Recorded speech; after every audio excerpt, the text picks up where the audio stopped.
Most arguments for God's existence, or for anything really, start on a shared plane of axiomatic beliefs, such as we can know truth, and we ought to desire the truth, and so on.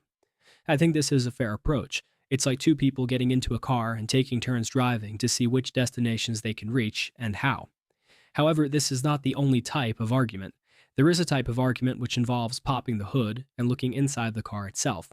These are transcendental arguments.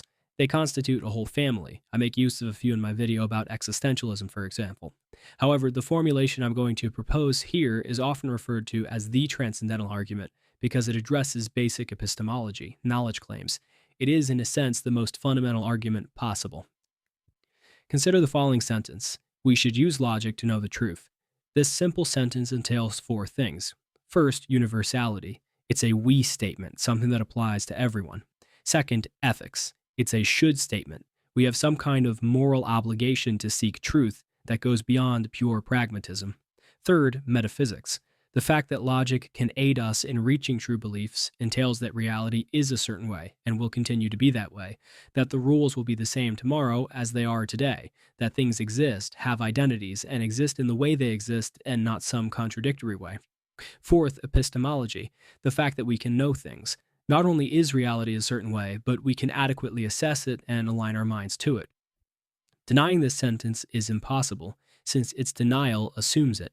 The sentence, we should not use logic to know the truth, is a metaphysical and epistemological claim which the speaker thinks you should accept. Merely saying this sentence is a performative contradiction. Even the more ambivalent approach, we aren't obligated to use logic to know the truth, makes the same claims. Doing anything, thinking anything, or saying anything necessarily entails ethics, metaphysics, and epistemology.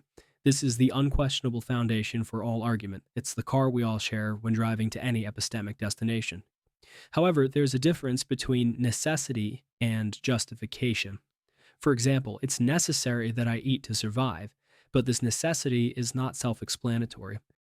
In order to justify or explain the fact that this is necessary, we need to investigate preconditions. So in this case, one necessary precondition for this state of affairs is that humans need more energy than sunlight can provide. This, so this. The format for this type of argument is as follows. X is the necessary precondition of Y. Y, therefore X. In this example, caloric needs are a precondition of needing food to live. Humans do need food to live. Therefore, humans have caloric needs. So back to our statement from before. We should use logic to know the truth. This is necessarily true, so we must necessarily believe in ethics, metaphysics, and epistemology. But again, necessity does not equal justification. Like the example with food, if we want to justify our belief, we need to look towards preconditions.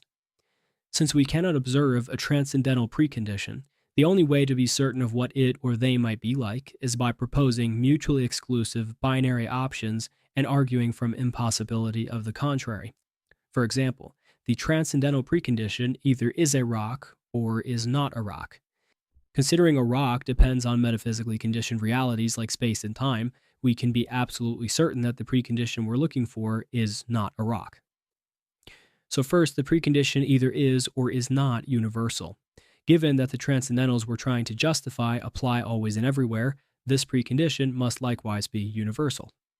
This same explanation entails that the precondition must be invariant. Always and everywhere means it can't change, which also means it must be immaterial, since matter changes and can only occupy a certain space at a certain time. This precondition either has universal power or does not. If metaphysical rules existed as pure concepts, there's no reason to think matter would conform to them any more than my backyard conforms to a unicorn I imagine running around in it. So this precondition actually has universal power over reality as a lawgiver. This lawgiver thus has to be coherent and objective. The laws of logic are reflections of this precondition's absolute coherent nature, not creations, since that would make them non-necessary and subjective. So it must also be one, since competing universal sources of reality could not thus reflect objective transcendental coherence by nature. Finally, this precondition is either personal or impersonal, a knower or an object. Understanding immaterial principles like the transcendentals is a function of mind. We know that this precondition must understand the transcendentals since he binds reality to them, as previously discussed. It's not like this could be done by mindless matter. Further, recall that we are bound to truth by an ethical obligation. But one cannot have ethical obligations to objects like rocks or chairs. Our innate duty to assent to truth is actually an innate relational obligation to this person. All told, we have a universal, invariant, immaterial, omnipotent, coherent, objective, personal precondition. Such a thing would be called God. Let's put this back into our modus ponens. God is a precondition of the universal necessity of ethics, metaphysics, and epistemology. Ethics, metaphysics, and epistemology are universally necessary, therefore, God. It's important to note that we're not giving a logical account of theism, we're giving a theistic account of logic. Transcendentals exist, and God is their only coherent justification, therefore, God.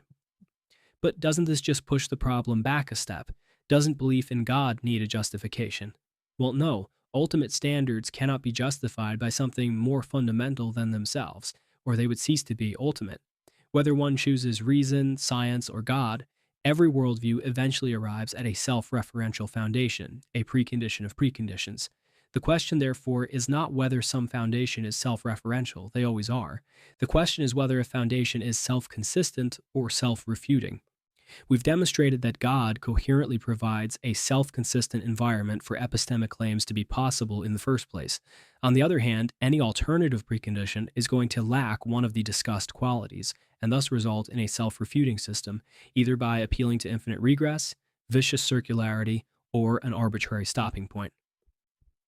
The first horn of this trilemma is the infinite regress, which suggests every statement whatsoever requires yet another justification. But this lack of grounding destroys the possibility of knowledge, as justification is endlessly deferred. A TV plugged into an endless chain of power strips could never turn on. Likewise, an endless chain of truth claims could never present any real justification to a finite mind. Knowledge needs some kind of ground and foundation. The second horn is vicious circularity.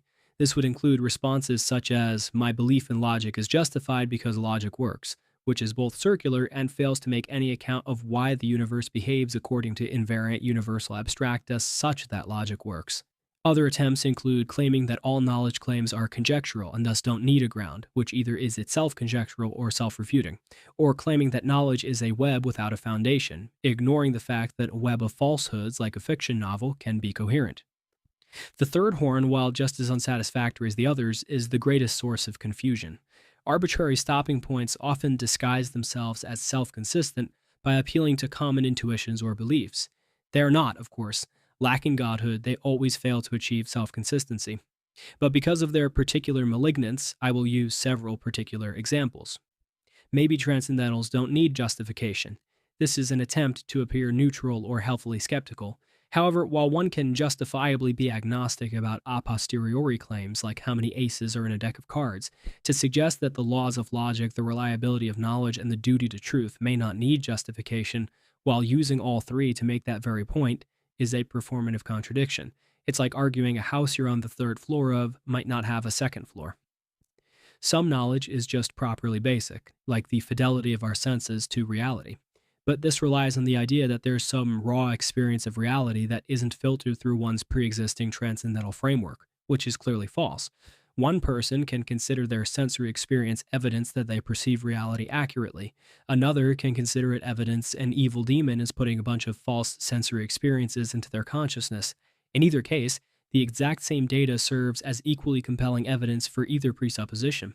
There's no criterion by which one can objectively determine whether one thing or another is actually properly basic, since that criterion would rely on a properly basic knowledge of the criterion to identify it. So if someone says that sense data is properly basic, you can ask, well, how do you know that? And they might say, Occam's razor. And you can say, well, that's a law of logic. How do you know that that's properly basic? And they might say intuition. And you could say, okay, well, how do you know that's properly basic? And so on and so on and so on. Logic is just a descriptive tool, and our duty to it is merely a manifestation of our survival instinct. But first, this gives no account of why logic actually corresponds to the material world, why it does so universally, and why we would anticipate it to continue doing so.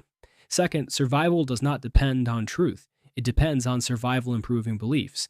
Natural selection is indifferent to whether you think tigers are vicious predators or fun kitties playing hide-and-seek, as long as you run away from them. It cannot thus serve as the basis for knowledge. Further, making this argument means one believes that they themselves are not seeking truth, but trying to survive the argument. It's a performative contradiction. Laws of logic just reflect physical properties, and our brains evolved to recognize those patterns.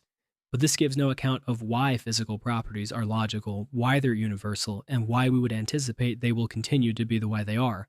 Further, if our brains are just picking up meaningless patterns according to fixed, inflexible physical laws, then our evaluations aren't actually truth-bearing, they're just chemical reactions. There's no meaningful difference between you stating a claim and a fox yelping. Transcendentals are brute facts, they just are what they are. This proposition fails to explain why the brute fact transcendentals apply to the material world, why they apply universally, whether they will continue to apply to reality in the future, why we can comprehend them, and why we have an ethical duty to them. This assumes the problem with proposing any foundation, self-reference, while needlessly also assuming the problem of arbitrariness. If one is willing to believe this, they should be more willing to believe in the non-arbitrary explanation, God. In conclusion, the eyes perceive the sun not by looking directly into it, but by looking at the world it illuminates. Likewise, our minds perceive God not by empirical observation, but by recognizing that we can ascertain truth using observations. Ultimately, we know God exists by virtue of the fact that we can know anything. To argue against such a foundation is to fall into a performative contradiction.